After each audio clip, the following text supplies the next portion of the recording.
Welcome to another edition of Very Vogue with me, Val Kleinhans, a special super Minnesota edition because we love doing these. I'm a Minnesotan. Today's guest is also a Minnesotan. Natalie Dillon is here of Natty Up North. Natalie, thank you so much for being here. I'm so glad you're here. Thank you. I'm super excited. And yeah, rock on Minnesota. Love our home Absolutely. state. Is it your home state? Have you lived here your entire life?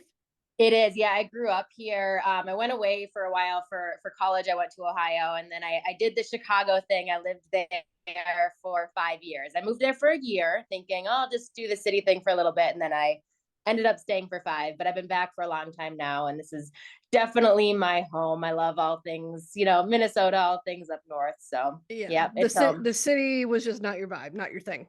It was fine, but not really like who I am. So yeah, just kind of did it for a little while. I loved the restaurants in Chicago, and there was plenty to do. But I'm a nature girl, and I'm super close with my family and community and stuff too. So I always knew that I wanted to get back here. So I'm glad I went, but I'm also glad life took me back here too.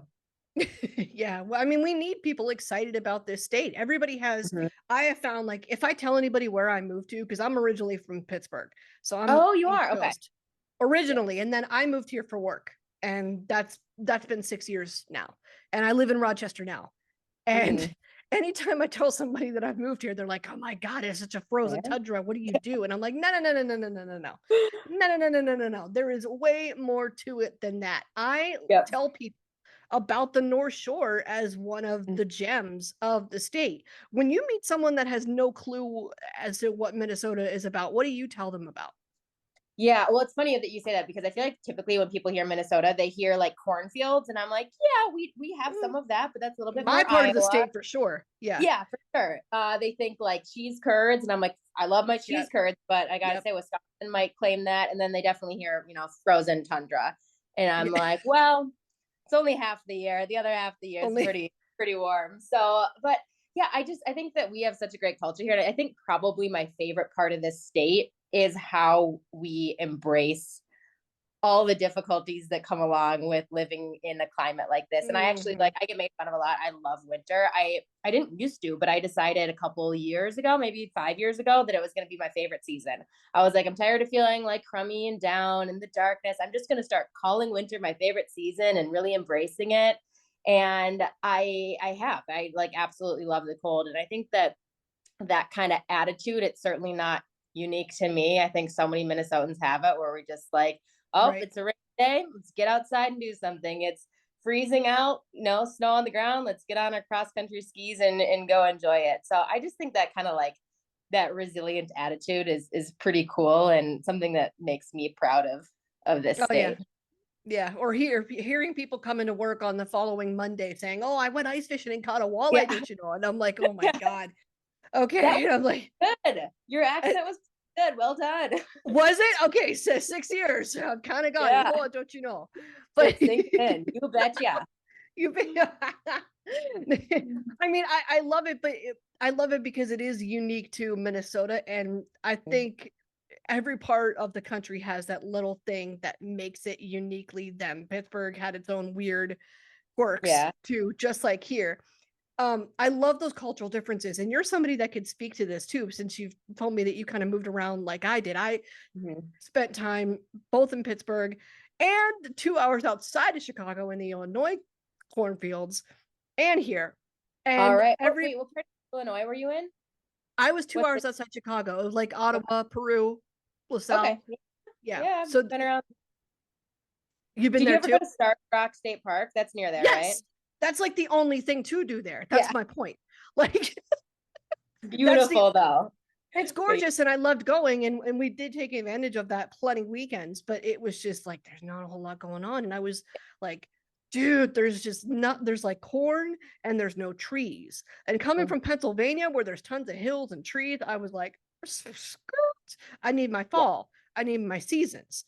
So I was actually really happy when I moved to Minnesota and found seasons or at least an area and a landscape that showcased seasons Yep. and people that actually got excited about the change too because winter like people told me when I moved here, oh, you're gonna hate the winter, you're gonna hate the winter, you're gonna hate the winter. And I'm like, that's different. Because to Mm, me, Illinois winters and Minnesota winters are very much the same. yeah. Like, I mean, they're still cold. They're still heavy with drifts and snow. If we get like bad snow one winter, you can still end up at 30, 40 below, no problem. You can Mhm. still pray in the morning that when you go outside to start your car, that it starts. Like, Oh, at this. Yep. it's you do both in either state. So to me, the way I was like, the winters aren't really that bad. They're not much different than what I'd already been dealing with at that point. So some of the best parts of Minnesota, when you tell people about them, do you tell them about the North Shore? Do you tell them about any cultural things? Uh, Certainly the North Shore. Right. That's definitely a happy place for me. I feel like even I've done so many short little trips up there, and so I live in the Twin Cities. So Duluth is what, couple 2.5 hour drive or something. And there are Yeah. times I like haven't had my taste of nature, the North Shore, where I'm just like, I'm just gonna go for a Saturday and drive to Yeah. Duluth. I love stopping at Northern Water Smokehouse. I get a Cajun fin sandwich. It's their smoked salmon sandwich. Maybe get a Ooh, coffee. okay.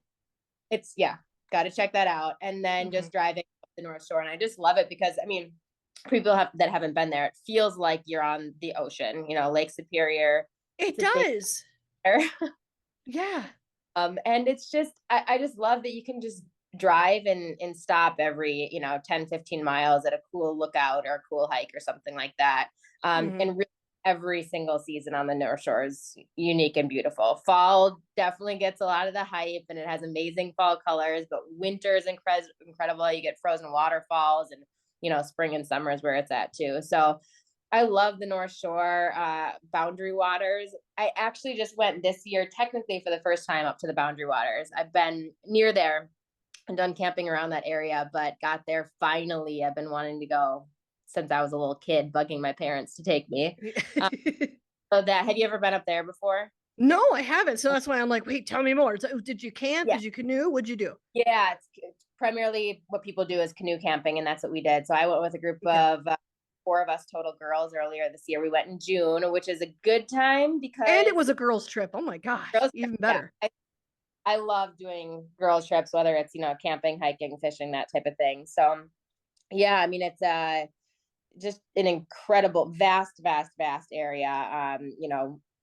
Water dotted with probably thousands of islands, or tens of thousands of islands, with Right. great sites. So yeah, we packed up a couple canoes and spent several days out there, and that's really wilderness. In for the most part in the Boundary Waters, there's no boats allowed with motors. There's a couple small areas where there is, but so you're out there with the wildlife. And if you were on our trip, you're out there with some mosquitoes and some flies, so you got to deal Oh with yeah. a little bit. But we had just a beautiful campsite, like rocky outcropping, nobody around, and we just paddled, we fished, we cooked over the bonfire, shared stories, had fun. And so that's definitely a really special part of the state. And then I just love all the little small towns. There's a You know, lot. Yeah. Stillwater, not that small, but near the Twin Cities, and Right. you just everywhere. There's incredible, just yeah, towns with their own unique character and things going on. And yeah, and there's a lot of places that I've gone fishing and hiking and stuff too. So there is a lot to do in this state. I think it surprises people that aren't familiar with it, but a lot Yeah. of green, a lot of water. Yeah, definitely. And for nobody that has, if you're listening and you have no idea what the boundary waters are, we're literally talking about near the border of Canada. Yeah, Well, the very, very, very northern Minnesota, where I've heard rumors of wolves, and I'm like, oh my god, if I yeah, saw one in the wild, I would be like, yes. yeah, I would, yeah. I would probably try to make it my dog or my pet. But Yeah. So yeah, people are like looking it up. Sometimes it's abbreviated the BWCA, Boundary Waters Canoe Area, which is mhm. it got the name because you don't necessarily need to canoe it. But yes, it's the boundary between Minnesota and Canada. Yeah, So a large area. So and then I love the Twin Cities too. I love, Minneapolis, St. Paul, and all that we right. have here. We've got it all. We do. And for me as a music nerd, I mean, First Ave is iconic just in Yeah. music. Like that was one of the first places I wanted to see when I got here. I was like, Yeah. I mean, even I knew about Prince and Purple Rain and that being the venue and it's like that being the place to go. Now I've been to a bunch of shows there and I go probably, well, at least a couple times a year, Yeah, just from Rochester, just because that's what I like to do. So even music fans can find something here. for Like sure. they really can. Back to the North Shore though. I know that's primarily where your content is based. That's where, a lot of your focus goes. Talk to me about being an Emmy nominee for a North Shore themed Due North Outdoors. Was that not Well, incredible? okay, thank you. I gotta be honest. The company I work with, the show that I work on, was nominated for Emmys. Technically, an episode that I hosted was nominated, but it wasn't like it was me personally. So I can't Counts. take You were credit, part of it. That counts. but I did get to put on a dress and go with Yeah. the team and go to the regional Emmys. So yeah, so Due North Outdoors, it actually refers to the entire, not just the North Shore, but the entire like Upper Midwest. So Okay. for people that aren't familiar, that airs regionally, so like Valley Sports North and Valley Sports Wisconsin. Basically, what sports is on that Mm-hmm. channel. Um, so yeah, we do stories about just outdoor lifestyle in this region. So everything from like, there's definitely a lot of fishing and hunting, camping, like just family friendly stuff, telling outdoor stories, people that have done interesting things in the outdoors, or, really great organizations doing good work in the outdoors. So that's been really cool. I just got hired by them a year and a half ago now. But yeah, the organization always rakes in a bunch of Emmys, and there's a few different shows that are under the same umbrella. So that was pretty fun. It was cool to see some of my colleagues win some awards, and yeah, it's cool to be a part of. Maybe Yeah. next I have one of my own personal produced stories up for an Emmy. Is that something you'd aspire to do? Sure, yeah. Actually, my experience in TV is not long, so I don't know how much we want to get into it, but I actually have heard you mention this, but I've had a number of different careers over, whatever, the 10, 12 years since I got out of Right. school. And never saw myself being on TV. In fact, I have a background in journalism, but used to always joke like I will never be on camera. I am a Same. writer behind the Same. camera. Yeah, I even my first job out of school, like had opportunities to be in front of the camera, and I was like, nope, not for me. But one thing led to another, and there's many things that led to it. But the way that this show found me was through my YouTube channel, which I'm not doing anymore, but was doing quite a bit for a couple years there. Hmm. So, but yeah, now that I'm doing it, I mean, I love it again with the journalism background and kind of that creative spirit that I know you have too. For sure, it would be cool to be recognized for work, but to me, that's a long way off. I'm still definitely learning the craft, have a ton to learn, but I've got great people that I work alongside, and yeah, for me right now, it's just trying to tell good stories and learn every day on the job. So maybe someday the Emmy, but might be a We'll ways put it off. out there. We'll Yeah. we'll put it out there. What Energy. what do you what do you think makes a good story? Oh my goodness, that is such a good question. I mean, I think ultimately what makes a good story is it's got to start with the subject, right? Mhm. So something that, whether it's a person or a place or something else that has I love things that have an emotional element to it. Something that's unique, that we haven't seen or heard before. Um, and I think as far as storytelling goes, it's something that I long been interested in various Yeah. forms of media, but it's really letting that subject shine. Setting the stage, but basically stepping back and getting out of the way and letting a story unfold for itself. So I love stories that are a journey, that you don't know where you're Oh going, yeah. that just kind of unfold, you know, naturally. So those are the things that really excite me. But yeah, I love stories about people that have done, you know, incredible things or unique things, and again have that kind of success or that emotional element that come with it, struggle and success. Yeah, So, the struggle and success, because hopefully putting that out there inspires somebody else. That's why I like yeah, doing those types of stories too, if I can, if I find it. It's like gold. yeah, exactly. And finding those stories, as you said, is sometimes, the thing that we always have to be, mindful of or cognizant of, because it's very easy to come across a really, fascinating person. And if you don't engage, if you don't ask questions, if you don't listen, you might never, hear, what they've done that's interesting. So I try to, when I can, as much as possible, just kind of pay attention to the world around me, and always kind of be looking. But yeah, again, the TV thing is pretty new to me, really, in the last year and a half or so. So, but I've enjoyed the journey so far, and I'm excited for where it leads.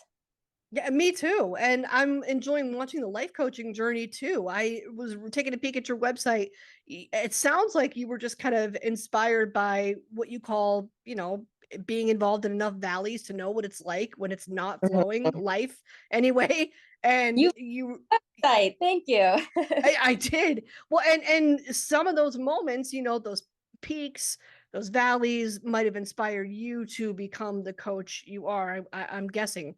Can you speak to that? What inspired you to start coaching? And what Yeah, moments were you talking about?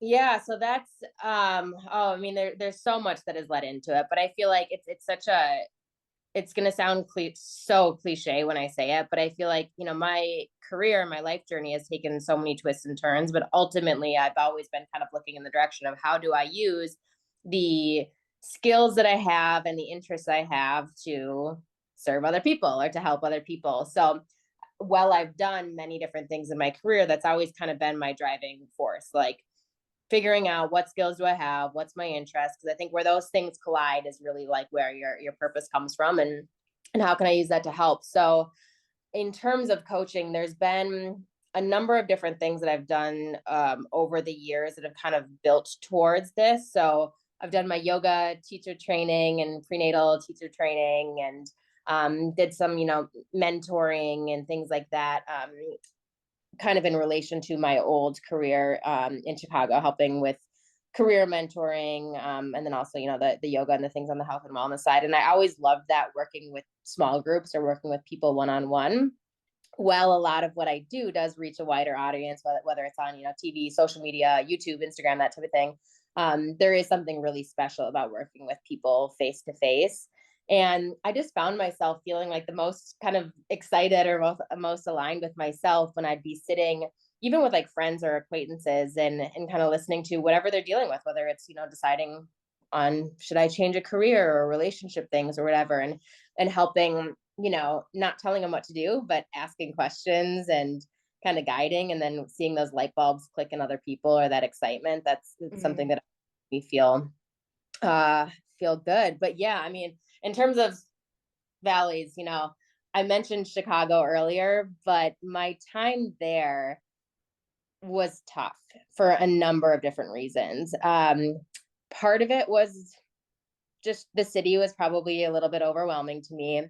but I a career that I was excelling in and moving upwards in, but just, and I feel bad saying it because my coworkers were all great, but the career itself, the job just sucked the soul right out of me, which I think a lot of people can relate to, working around the clock and high stress and that. And then We've on all top been there. Yeah, and then on top of that all, and it's something I haven't really talked publicly about that much, but I was in a relationship that was just the icing on the cake of just making life not enjoyable. Oh, okay. Having kind of those pillars of like, you know, not being good outside of work, and then having a stressful job and being away from my family and friends, it did put me in a rut. And, I remember being like, I think I should probably see a therapist, and talking to this Yeah. for the first time. It was my, years ago, and it was my first experience with it, and being like, I'm totally good. Everything's fine, but I feel like I'm a little bit anxious. So if you can't tell, I used to be kind of a little type A, a little perfectionist. So I'm in there. Everything's totally fine, but I feel like maybe I should probably talk to you, and kind of filling her in. And by the end of the first session, she's like, so I think you're depressed, and we are going to Ah! work through it. And I was like, Yep. no, Right. that's what people are. And honestly, it wasn't until moving back here and kind of having my life 180. I'll say I was engaged, I was on a track for just a very different life that I just knew in my soul wasn't right for me. The Mhm. the career, the person, but I was stubborn, and I was like, this is where my life is headed. I've got to just suck it up and make this life work. And that was kind of the internal dialogue, just telling myself, sure, you feel unhappy, but just keep pushing through and maybe someday it'll be okay. Or if everybody Oh, else yeah. is happy, then maybe you will be happy. So that was kind of Yep. the internal. And literally in a day, relationship ended. I put my home on the market, my little condo. I left my job. I told my boss I'm leaving the state Yeah. and my job.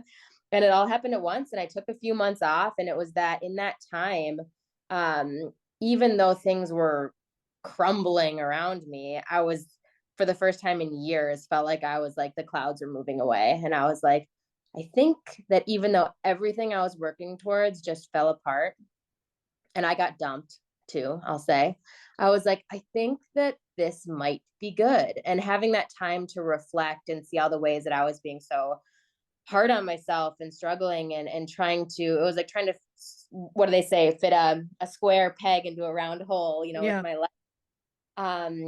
And then regaining myself and my values and my community and my strength and my all the things that I once loved about myself but forgot about, kind of that coming back to myself experience. It was just the best thing that could have happened to me. So there's more than that. We don't need to get into probably everything, but um yeah, I've seen a lot of things that I've been working towards in life not work or crumble, or and been in tough places, and then been able to by the grace of my faith and my family and my community and so many good friends and resources, kind of set myself back on the right path. And that's something that I do try to, as much as I can, share with others. And that's the thing about life coaching. You don't, it's not that I have the answers or, teach people what to do with their lives. It's really just being a sounding board and a resource for people to help them on their own journey. So I think the term can mean different things to different people, but yeah, seeing people struggling with something and just helping kind of guide the conversation and see them, come up with new ways to handle it is pretty exciting. That's a really long answer to your question. No, that clarified so much for me because I've had the same questions about the term life coach. It seems so generic. There's a lot of people that use it, and Yep. people have different ideas in their heads of what that means. For you, it's being their friend, it's being a Yep. listener, it's being a sounding board. What do you think it takes to be a good listener? What was the question? Just kidding. It's a joke. Um, okay, so listening is something I have seriously had to work on, and that started in probably like my yoga teacher training. But I think this isn't an original thought for me, but we all care. So many of us care so much about how we look, what other people think of us, how we're perceived, that when other people are talking, we are just thinking about what is the answer. How am I going to respond? We're not even listening to them. We're thinking about where this conversation going to go. And I think to be a good listener, you got to be able to take yourself out of it and set your own thoughts aside and just be present. And I would practice it literally by having one-sided conversations, where other people would talk and you're not allowed to answer. You're not allowed to go, oh yeah, I agree, or me too, or think. So I've something that I practice towards. But I do think humbling yourself, taking yourself out of the equation, and just being present for somebody else is the most important part of it. And being okay with that awkward pause, like somebody says something, we feel the need to jump right in with a witty response or a comforting response or whatever it is. And you can pause, you can wait, you can think, so that's something that didn't come naturally to me, but I've definitely worked on. And yeah, allowing myself or ourselves to not have necessarily the answers. And that's not even just with my coaching, but in relationships with friends and family too. Sometimes when people say they're dealing with something, we don't need to say, I have a solution for you. We can say, I'm sorry you're struggling with that. you know, what do you think what do you want to, how do you want to respond to that? Just asking them the question. So, yeah. So those are the things that I think are important. Yeah, it kind of goes back to journalism 101 too, just being Yeah. fair and objective or like and like okay, let me just look at this for what it is and then report on it or then do whatever it is we need to do with that. Yeah, exactly. So it's something I think we can certainly all practice, and I need to, continue to practice at it too. But I think that's, so many people just want to be heard and listened to. And I think, really one of the ways that we can show the most respect to somebody else is just being able to give them our time and our attention, something that we Yeah. don't probably see quite enough in the world these days, and we can all work towards. Yeah, absolutely. And you've spent your time recently traveling solo, I've seen. Talk to me Yeah. about that experience and would you recommend traveling alone? Yeah, yes, yes, yes, yes. And that's something that happened not because I'm inherently this, like, solo independent person, but this does all stem back to kind of my healing journey, many years ago when I was moving back from Chicago and getting out of that tough life and that tough relationship. And I think, to preface this, one of the biggest lessons that I've learned in the last, many years is to be, faithful in the present moment in the life that you're given. So did I originally start traveling solo because I wanted to?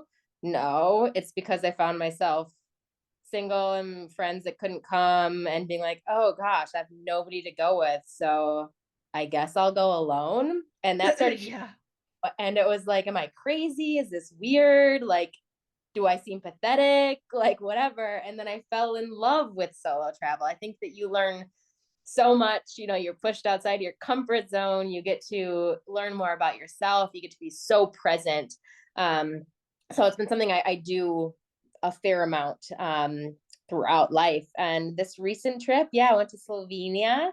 Some people confuse it with, it's not Slovakia, it's not else, but so yeah, this little country north of, borders Italy and Hungary and Croatia and Austria, and spent about 10 days there. Just kind of rented a car and bounced around. I planned the trip maybe 2 weeks before I went. It was just Oh, kind of wow. a thing. Um, and it was so wonderful. If anyone does want to solo travel, I recommend starting a little closer to home, maybe on you Yeah. traveling. Um, I think people get scared of it. Really, it's no different than traveling with a group. It's just that you don't have a backup plan.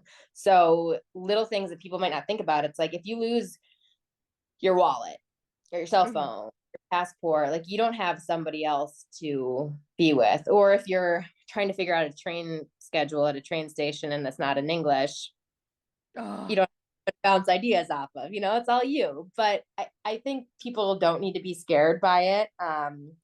Something I've written some blog posts about and stuff. You can, yeah, it's super empowering. And again, I feel like you get to have such a different experience with wherever you're traveling to. And there's places that, there you have to calculate your risks, right?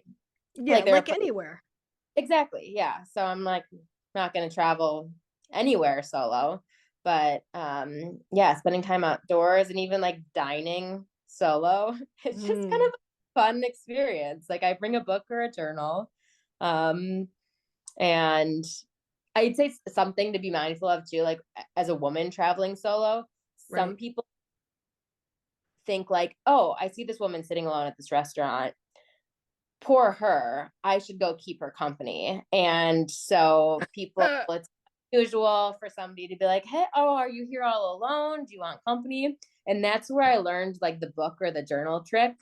You can use your cell phone too, but that can be a distraction. So Mhm. I try to always like look like I'm occupied and doing something to be like, I'm here. It's not because, you know, I got left or my date didn't show up or something. I'm here doing my thing. But yeah, Slovenia is incredible. I got to hike in the Alps and swim in the sea and eat great chocolates and jams and walk with cows. And it was just cool. It was Walking awesome. cow, I love that. Well, did you say you drove too? Do they drive on the same side of the road? Yeah. Yeah. They Yeah. do. Okay. So driving is super easy. Yeah. I rented a car for like a little over half the trip. A couple of the places I didn't need one, but yeah, super easy. Although most of it was super easy, but I'm not inherently a mountain person, as you can tell by the fact that I've lived in Minnesota my whole life. So, most of it in the Midwest. So driving in the Alps was little, Regular braking, second gear. Yeah. yeah, that was a time that I was like, oh, well, I'm just gonna go really slow. But I'd be like driving along and it would be like, caution, slow down, only, 50 mile an hour or 50 kilometers an hour. And I would look down, I'm going like 22. I'm like, I'm good. Beneath the limit. Um, We're but not yeah, trying to be arrested in Slovenia today. No. exactly. Exactly. So other than a little bit of steep roads and tight turns and stuff, it was just an incredible experience. And I think for people, even women that do have partners or um, you know, anyone, I like just going out and doing it alone. Obviously, people have responsibilities at home and can't always just go travel, but if there is an opportunity that presents itself to do it, it's a really great opportunity to test the limits of your comfort zone. And just I kind of joke, but it doesn't feel like you're alone. Like you're with the country. You're with, people you meet friends there, and Yeah. it's very cool. So Yeah. like, Was it important to you to share that on social media? Just to talk about something that maybe not a whole lot of people talk about. yeah, it's funny. On this particular trip, I was a little bit torn on, do I even actually want to share anything on social media, or like, do I want to keep this private or do I want to share it? And I wasn't even sure until I got there, but I do, you've seen some of the work I've done, on Instagram and I don't know where else, but I do like to, share things that I hope are helpful to people on social media. I try not to. It's kind of been my goal from the beginning when I started to see, the follower count grow a few years ago. Like, okay, I'm not going to make this an account of, hey, everyone, look at me looking cool here. Look at me looking cool here. I try to Yeah. like that. So I tried to add some value or what I hope can be valuable to people with different posts. So yeah, I wanted to share it. Um, Stories from my journey. And for me, I love travel and I'm not someone like, I don't do a whole lot of like, here are the great places to stay or must do restaurants or things like that, which I'm so grateful for the people that do those things because I certainly Right. use.